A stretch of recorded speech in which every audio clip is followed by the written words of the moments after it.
Italy's Coast Guard said over 5,000 rescued migrants and refugees were expected at Italian ports on Thursday. Local media reports said Italian authorities would discuss a draft code of conduct with the EU Commission for NGOs operating rescue boats.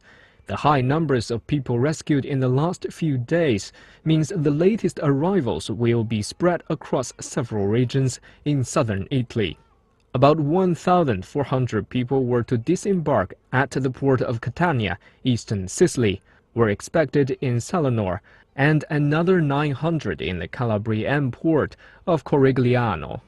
Thursday's arrivals amount to over 5,600. The Italian Coast Guard, which coordinates all rescue operations in the Mediterranean, said no new missions underway as of mid-Thursday. Italy's Prime Minister Paolo Gentiloni spoke at a conference in Trieste on Wednesday about the migrant crisis. He said Italy will keep doing its part in rescuing and welcoming migrants, but the crisis was a European issue. Now to Nepal. A recent study has shown about 66% of the household water in capital Kathmandu is contaminated with hazardous bacteria. Kathmandu's District Public Health Office said they detected E. coli and coliform in water used by households in Kathmandu, Lalitpur and Bhaktapur districts. The study is based on water samples collected from households and tests by technicians. E. coli is a bacteria found in the digestive tracts of humans and animals. These microbes cause diarrheal infections. Samples of well water, bottled water, and water supplied by government authorities were collected as samples. Water used by households in Kathmandu Valley was found to be unsafe to drink. Purified bottled water was also found to be contaminated with deadly microbes.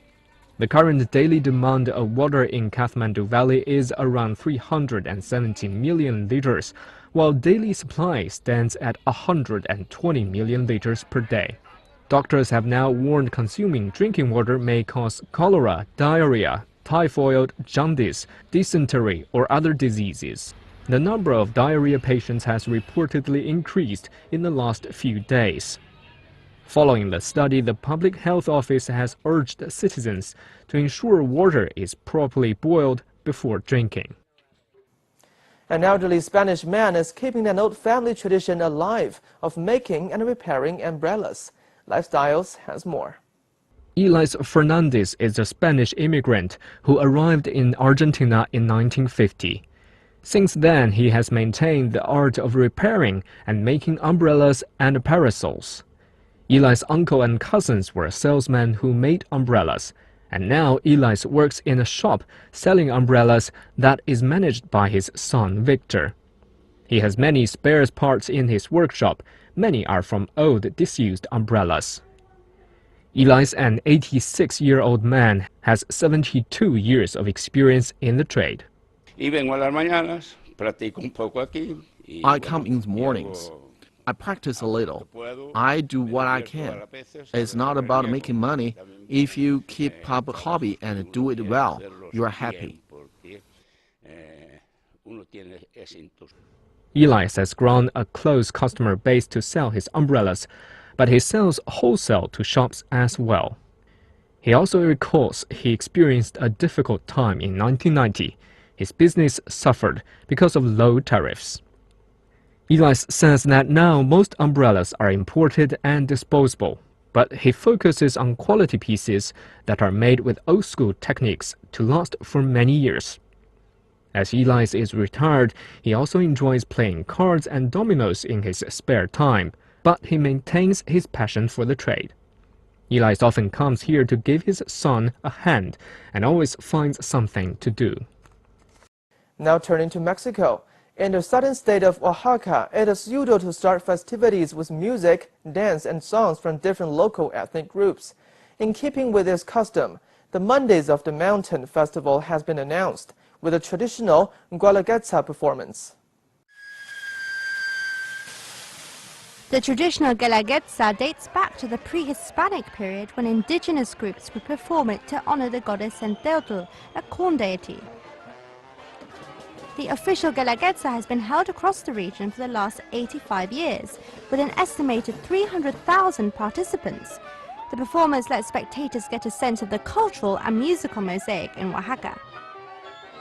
Representatives from each of Oaxaca's ethnic regions will dance on July the 21st, showcasing the sounds and symbols of their ancestors. It means a lot for me to participate in this festival. I wanted this ever since I was a child. I have been participating every 5 years in a parade. That means a lot to me, as it was my dream and has been my biggest challenge. Traditional instruments from the Oaxacan mountains, the Mixtec, the Isthmus of the Coantepec, and others are played by the delegations, with added improvised verses from the dancers.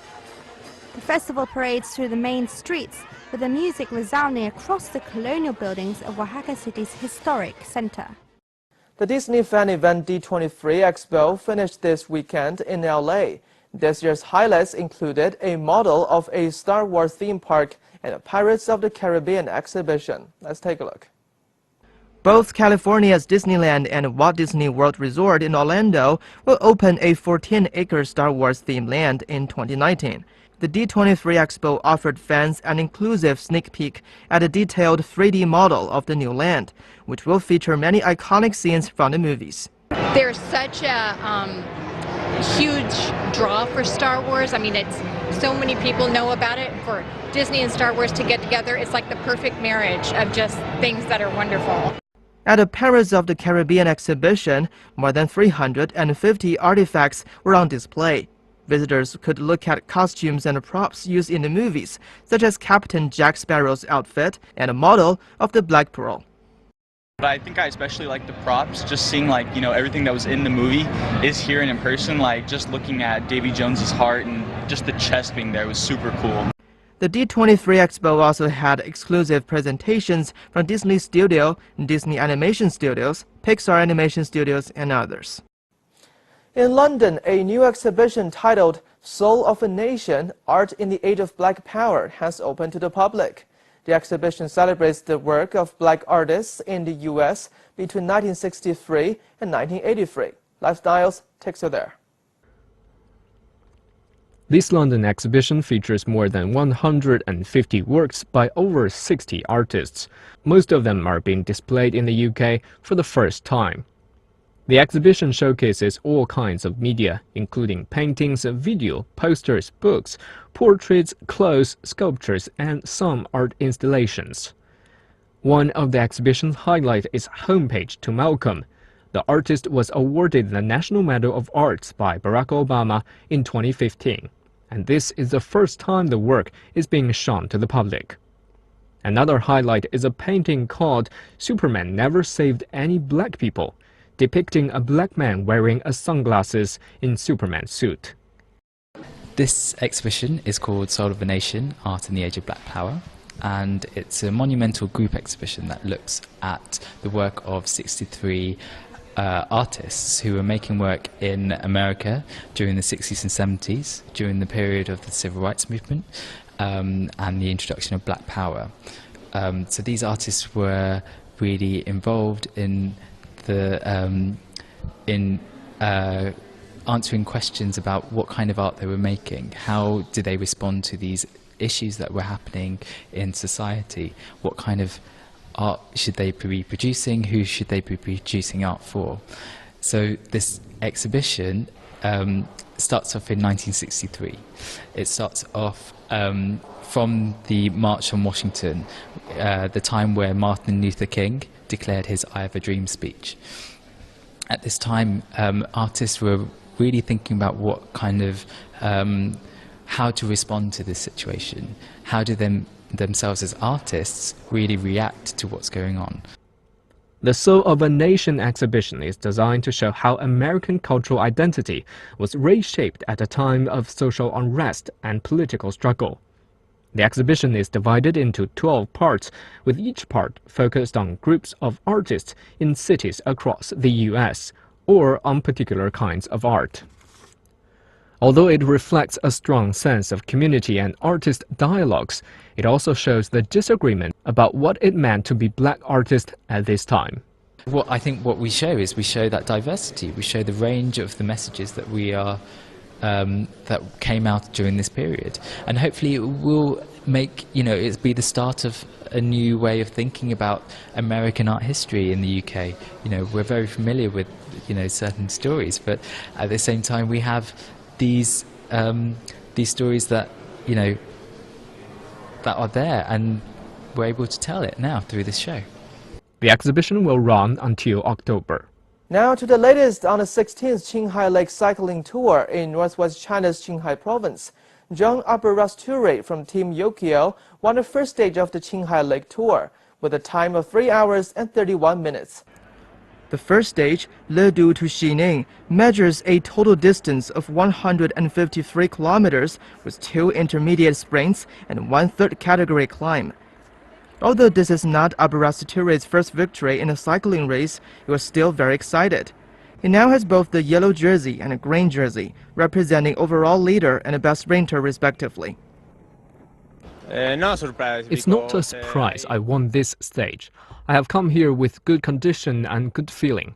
During the race there were many sprinters, but finally I keep on and made it happen. To win the stage 1 is very significant. It's very important in the whole tour and for the whole team. I see I have got more opportunities, and I think we will have 6 or 7 more opportunities. Abarasture has substantial experience of cycling. He began the sport when he was 12. After he tried many other sports such as football and basketball, he found that cycling was his favorite. His excitement from then is still very much alive today at this year's Qinghai Lake Tour. I like this race. Here are many good teams, professional teams from different places. It's difficult to win. After Abarasture, second place was taken by Dusan Rajovic from Slovenia's Adria Mobile. Third place was won by Giorgio Buglas from China Continental Team of Gansu Bank. I feel It's a surprise. I feel very good because it's a big race. It's a good day. In the first day of the tour of Qinghai Lake, I'm in the podium. It's very good for me. It's a good surprise. It's good for my team and Gansu Bank. This race is very difficult for me because this place has class and has many elites. The Qinghai Lake Cycling Tour was first established in 2002.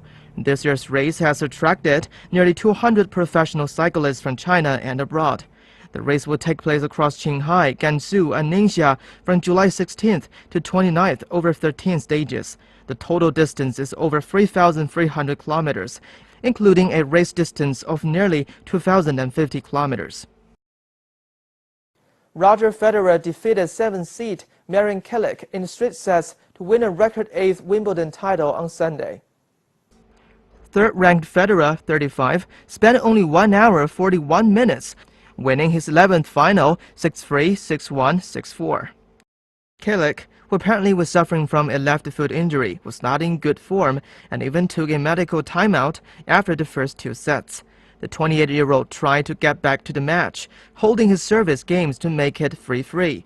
But Federer broke him in the 7th game and dominated the next 2 for the victory. Federer, who won here last time in 2012, has taken his Grand Slam tally to 19 titles. He won his first Grand Slam title in 5 years in this year's Australian Open. The Swiss superstar, who won his first Wimbledon title in 2003, will rise to number 3 when the new world rankings are released on Monday, his highest rankings since August 2016. The U.S. population today is roughly 321 million. Over 500 languages are spoken by U.S. citizens, with English spoken by 80% and Spanish 12.4%. But in recent years, another language is on the rise. A 2016 report by the Confucius Institute headquarters showed some 400,000 Americans are learning Mandarin. The China Institute in the U.S. has witnessed the rise of Mandarin. Founded in 1926 in New York, the China Institute is the first and oldest school of Chinese studies in the U.S. Since 1944, the Institute has offered classes and programs in Chinese language, history, literature, and culture.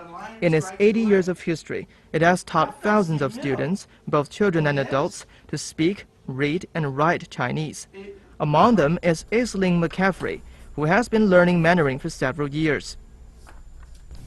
我叫艾舍玲，我是加拿大人，可是我现在住在纽约城市，然后我住了在北京1年，我在人民大学6岁了，然后我回加拿大的时候想中国很多，所以我去过上海，在上海我住了3年多。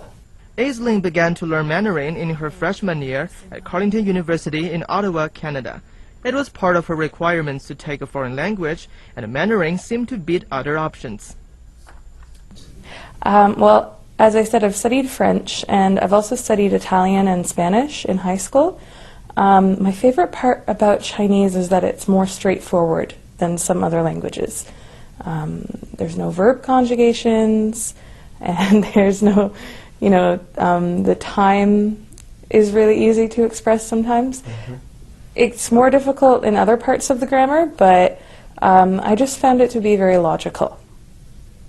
As Aisling grew up in a multinational community, her mother and sister also have an interest in Mandarin. My sister used to live in Kaohsiung in Taiwan. She was a little bit inspirational for me to go to China because she did that before I went to university. My mother, though, has also taken it upon herself to learn some Mandarin because she had 2 children living in places where they speak Mandarin. She actually learned from some of her colleagues at work. For Patrick Gunn, family is a motivation to learn Chinese. Patrick and his wife adopted a girl from Guangxi, China in 2006. Hoping knowing Chinese could help bring him closer to his daughter, Patrick enrolled on a Mandarin program at the China Institute in New York. So I'm learning Chinese because I'm very interested in the Chinese culture. My family adopted our daughter from China, and she has been raised with the language, going to a bilingual school. I like to be able to know more about the culture, more about the language. It's hard for me to communicate in the language with her, particularly because her language skills have gotten very good, and she makes fun of me when I try to pronounce things in Chinese and tells me that I'm saying nothing. But I would like to be able to communicate a little bit better. We're making a trip in about 3 weeks. We're going to go back and visit some cities in China, and I'd like to be able to communicate with some people along the way. Elementary school teacher Mary Hoffman is also attending the program. Working and living in Brooklyn's international community, she says the Chinese population has been on the rise for the past 10 to 15 years. But there are so many, Chinese students now, and to overhear the conversations on the subway and just wonder, when I can pick out even one word, like I know the word peño, I think is friend. If I can pick that, when I have a conversation with a parent, there's always has to be an interpreter present. But if I can pick out one word in what the interpreter is saying, I just feel like, oh, wow, I understood that, Mary started out by gathering words and phrases from conversations with Chinese parents and neighbors, as well as from Chinese TV shows. But she got stuck before long. I think it's going to be hard because I think the tones are very difficult for Americans. And so I'm sure it will take, I studied Spanish because I used to work in a Spanish neighborhood, and I can carry on a basic conversation with a parent now about their child. I'm sure it's going to take much longer in Chinese just because of the tonal. But Mary hopes that a program will help her find a systematic approach to learning Chinese, just like she did with other languages. I happen to work with children who are deaf and hard of hearing, so I took sign language classes, and one of my teachers her father was from China. And she said that the grammar of sign language is actually close to the grammar of Chinese, because in sign language, you don't mark the verb to show past tense. You put in, like if I was going to say today, I went, or if I was going to say yesterday, I went. You put in a different marker. And apparently, it's my understanding that Chinese also you don't change the verb form, you put in another marker to indicate time. So I thought that was really interesting. So I really just love languages, and I'm going to try to get a feel for this. Chen Jingguo, who teaches in this program, says that the best age to learn a second language is before 13 years old. And for adult beginners like Mary and Patrick, he believes persistence and self-confidence are key. 我觉得教这个中文呢。 All things are difficult before they are easy. Learning Mandarin is no exception. The China Institute divides the classes into 10 levels. Level 1 is for beginners and almost difficult for us teachers. Level 1 students have little or zero knowledge about Mandarin. It requires highly professional skills of teachers to help these students lay the groundwork. I don't know other schools, but for us, Level 1 is the most important. Partly because of the drop-off rate. We've seen higher drop-off rates among Level 1 students than among students of other levels. Normally, we have about 20 students in a Level 1 class, but only 8 or 9 of them can make it to Level 2.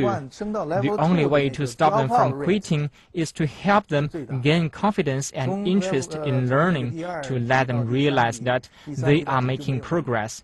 That is the hardest part in Level 1 teaching.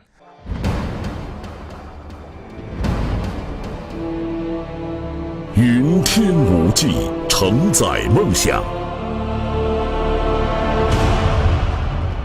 中国南方航空是中国运输飞机最多、航线网络最发达、年客运量最大的航空公司。亚洲第一，全球第三，是南航缔造的业界奇迹。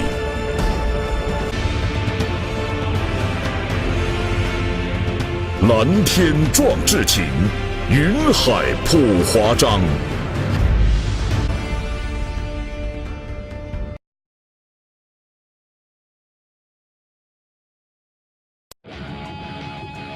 专业的团队，丰厚的经验。Welcome to Chicago. Welcome to the Lake Cook Law Group. 投资理财、法律咨询，芝加哥专业律师团队为您的梦想提供最安全的保障。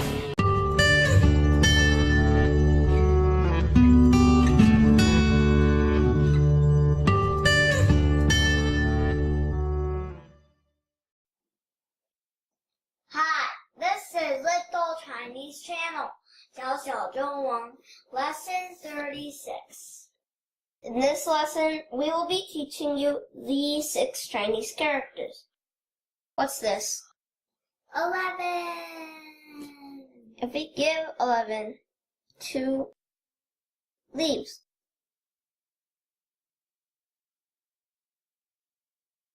and the ground, this character is in the shape a tree. What's this? Yeah means business, occupation. 职业 means occupation. 商业 means business. 业 is the building block of this character. If we put a horizontal stroke on top of 业, this character is 呀 means second or inferior. 亚军 means second place in a sports contest. And for a new group character, this character is very special.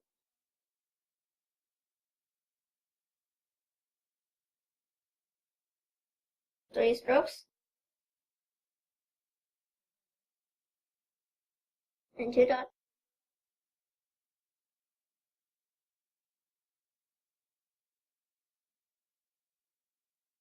What's this? 母 means mother. 母亲 means mother. 父母means parents. If we put a downstroke to the left and a horizontal stroke on top, this character turns into 每 means every. 每天 means every day. Time for a new group character.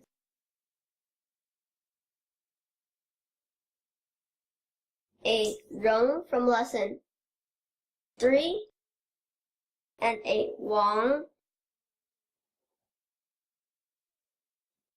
from lesson 11. This character is 全 means all. 全部 means all.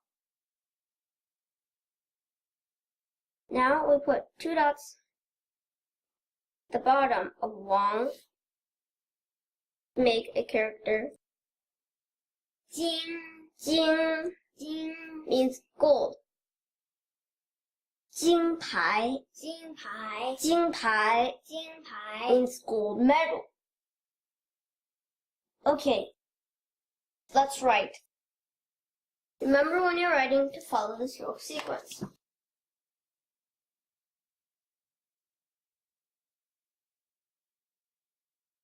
Yeah.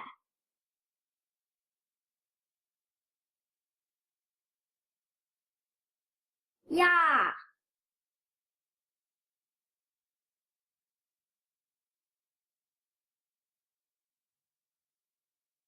Mu.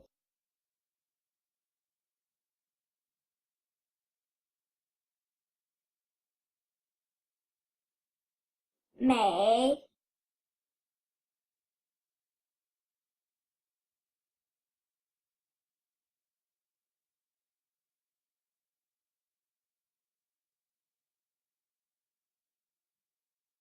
全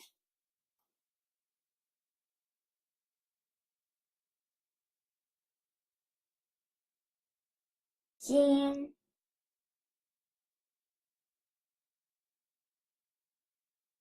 Bye-bye, the lesson is done. Great job! Great job!